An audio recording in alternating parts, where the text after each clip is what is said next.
everyone. Good morning if it's morning for you. This is Kenneth Price, and I'm going to entitle this video A Miracle Story, and I'm just going to get right to the point. I have a miracle story to share with the world, and this has been going on for 4 years now, and I have written on it, and I'm going to use this video to share what I've written. And I am doing this not because I want to become well known or famous, but I'm doing this because miracle stories are something that can inspire hope and can encourage and can uplift. And this is July of 2023, and no one would disagree that the world needs to be encouraged, uplifted, and supported right now. So I'm just going to get right to the point, put on my glasses, and I'm going to share with you all something that I really truly believe can provide some optimism in a world that very much needs optimism right now. Okay, so here we go. This is entitled A Miracle Story by Kenneth Price. The world right now is in a very compromised place. I don't think anyone would disagree with that. People everywhere are losing ground very fast on many fronts, and this can be very frightening. Frightening if we have invested in something called worldly security, probably money. I was one of those people who had invested in worldly security. And by that, I mean from my culture and my religion, I was handed a belief system by people who were handed a belief system that had a foundation of fear, scarcity, and lack, and it failed me. But what I'm about to share with you is more important than that story. Much, much more important. And in fact, it is because of that story that I am now able to share with you a completely new story, a story of inspiration and hope, a miracle story. I really don't like the word miracle because it sounds, kind of woo-woo and very religious, but let's face it, life for humans is just not easy on most days, and for many of us on some days, it can actually seem downright unbearable. Therefore, I believe miracle stories are more than ever needed right now. So here comes mine. Okay, about 4 years ago, I was in a very compromised place. For most of my adult life, I've been on psychiatric pharmaceuticals, and coming off of those pills has not been easy.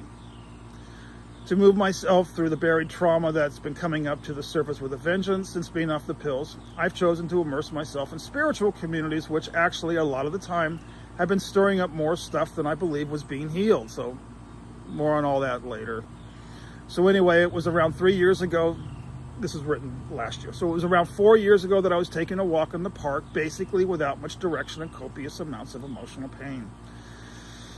I've never been a religious person, for obvious reasons, because I came out in the 1980s.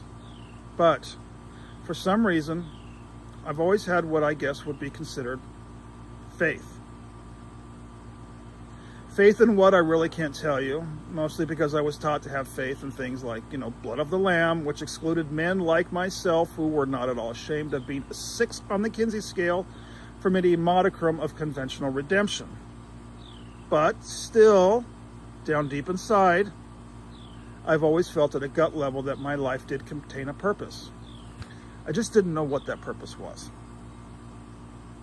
Okay, so anyway, getting back to my walk in the park. It was a sunny afternoon, and I was just walking and asking for help. That's about as simple as my prayers get on most days, to be quite honest and frank. And I'm not much of an environmentalist, to be honest, but for some reason I felt obligated to pick up a dirty hairband from the grass that afternoon and stick it in the trash. The next day, on my next walk, after having received just enough just enough sleep to fix breakfast, get dressed, and get a strong cup of coffee, I took my daily walk.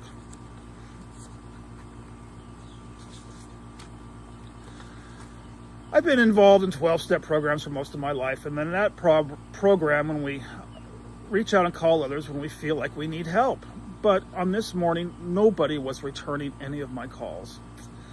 Convinced that people were sick and tired of hearing my unhealed stories of my past anyway, well, I just continued to walk. And as I did on the next day, there on the Springwater Corridor in Portland, Oregon, was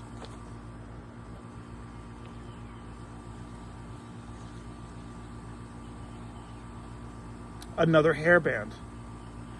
I can't tell you what prompted me to pick this one up like I had done the day before, but again, I reached down, picked it up, and carried it to the trash like I had done the previous day on my previous walk. I think you can guess where I'm going with my story by now. Enter day number 3, enter walk number 3, and enter hairband number 3. The only difference between day 3 and day 1 was my attention.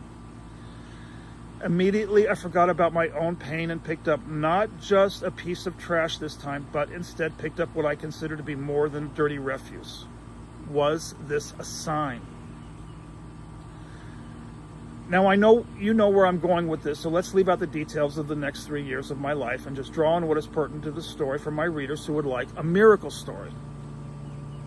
Hairband on the sidewalk in front of the Muddy Rudder in Selwood, Oregon. Hairband in my friend's barn in McMinnville, Oregon. Hairband on the Cariateta in Ahihigo, Oregon. Hairbands in the high desert of Duchesne, Utah. Hairbands on the pier in Oceanside, California. Hairbands in parking lots, supermarket parking lots, gas stations, freeway, rest stops, and on and on and on. I don't know about all of you, but is this sort of a coincidence? Is it raising hairbands from the sky? Are you finding them all over the place like I am? Okay. The reason I ask this question is I have on my altar a collection of hundreds of them. I find them everywhere. It goes on and on, folks. This is only a part of the collection. There are hundreds and hundreds of them. Now, this story is important because, like I mentioned to you earlier, I live with a great deal of pain in my story. And although I do not want you to think I'm some sort of a Debbie Downer, I have to transparently confide with my reader that emotional pain has become a familiar companion, especially since I chose to drop all mind-altering substances, get sober, and face what arises every single day head on. But remember that prayer I was saying in the beginning of my story about how I was taking a walk and asking. I was asking for help. Help to find the strength and courage to move through what can on some days seem downright unbearable. Okay, I'm going to let my reader fill in the rest. The story is not over, folks, but let me share with you what I have gathered thus far and how I have chosen to use specially designed synchronicity to harness the courage and strength to continue to do this hard and difficult emotional healing work. Okay, first off, here's what I know to be true. I don't know where these hairbands are coming from. I have absolutely no idea. Yet, still, they keep showing up.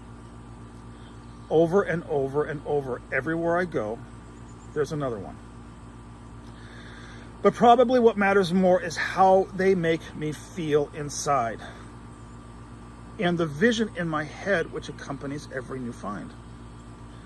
Okay, folks, are we living in a random universe that operates according to the laws of chaos, where we are all responsible for creating our own destiny, where the evolution and survival of the fittest dictates who and will not succeed and heal, and who will lose and who will falter and die? Or are we living instead in a hybrid variety matrix where pre-planning is actually taking place and our movements and actions are being orchestrated by a benevolent, invisible force that is everything pre-planned for our own highest good? Because if we answer yes to the first, we're all pretty much fucked, and I might as well go shoot myself in the head with a revolver or jump off a bridge or throw myself off a freeway overpass right now, because I simply do not want to live in a world ruled by such laws. That would be hopeless. But then again, what if, for example, there was a larger guiding hand at play, one that knows for us what is best in our lives, and even though we can't smell, taste, touch, hear, or see this force, what if this force still did exist and was in fact creating this world for a great big mystery that was engineered for our own betterment? And what if copious amounts of emotional pain and prayer did penetrate the veil so that signs would drop from the sky, such as hairbands? I'm not going to tell anyone what to believe, but instead I'm simply going to share with you my own story based on findings all over the USA and Mexico of the mysteries of these hairbands basically everywhere. Okay, A good author or a teacher will not tell you what to believe or think or conclude, but instead just present to you the facts and the evidence and let you come to your own conclusions. If you would still prefer to remain cynical, that's fine, because trash is trash, and I will admit that used hairbands are actually quite disgusting, and women or men with long hair should be more conscientious and stop throwing their gross refuse all over the place.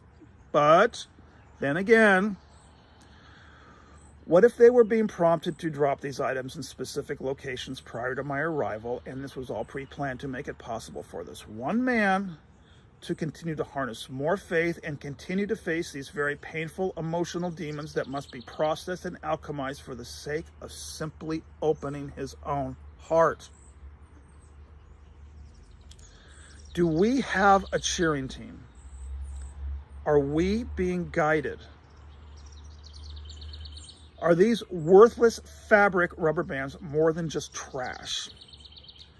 Could this even be some sort of a trail of breadcrumbs, in fact, to make it possible to believe in something greater than ourselves and stop trying to resolve the stories of our past, which will never have any answers?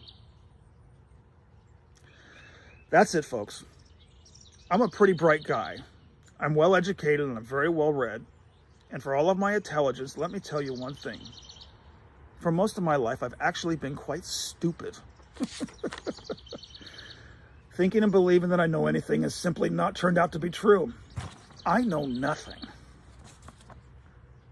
Sensing what I feel is much wiser than knowing anything anyway. And today, I'm beginning to sense conviction, faith, and gratitude. Every time I find another hairband, I feel gratitude that I am not alone on this journey, that there may be a larger purpose to my unresolved mystery, and just basically overall, I'm becoming happy. I don't know where these hairbands are coming from, but every time I find another one, let me tell you how I feel. Encouraged, hopeful, resolved with the unexplained, and just basically loved. Loved by what or whom? Well, perhaps that doesn't matter anymore. I simply feel loved. And isn't that the point of our lives on earth here anyway? Because if it is, folks, that's all right with me. Love is not a feeling that could ever possibly be hoarded. No, it's just the opposite. Love has got to be shared. And sharing is purpose. And could purpose be the answer to that prayer I was making 4 years ago when I took that walk in the park?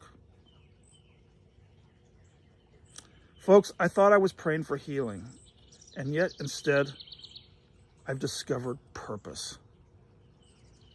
Or is purpose healing? All right, that's the end of my story. Maybe you can figure out how it's all going to end, because to be honest with you, I have no idea. I still don't know, and actually, I don't really care anymore. What I do know is that I've got to keep going. I got to keep spreading more loves. I got to keep spreading more love, and probably find more hairbands. How does that sound for a miracle story, folks? Not a spiritual author. I'm not a spiritual teacher. I don't have any spiritual credentials. I am simply a carpenter and a ne'er-do-well, traveling designer. But in my story, folks, things got really tough, and I dropped all of my unbelief and got on my knees and prayed real hard, and things are starting to fall into place synchronistically, and I got to share it with the world. So that's my story, and I'm sticking to it. All right. If you're watching this on YouTube, leave your comments below and do reach out, because like I said, love has got to be shared. I want to hear from you. I'm not doing this to make myself some sort of a spiritual celebrity. As a matter of fact, by doing this, I've just gone public with all my own dirty laundry and completely, eradicated all of my potential of ever being, some sort of a person with a sterling reputation. I don't think God wants us to have a sterling reputation. I think God wants us to have an open heart. So 15 minutes from Kenneth Price to whoever this video reaches on a beautiful Saturday morning in Pittsburgh, Pennsylvania. God bless, folks. I want to hear from you, and I love you all. Okay. May the force be with you. Bye.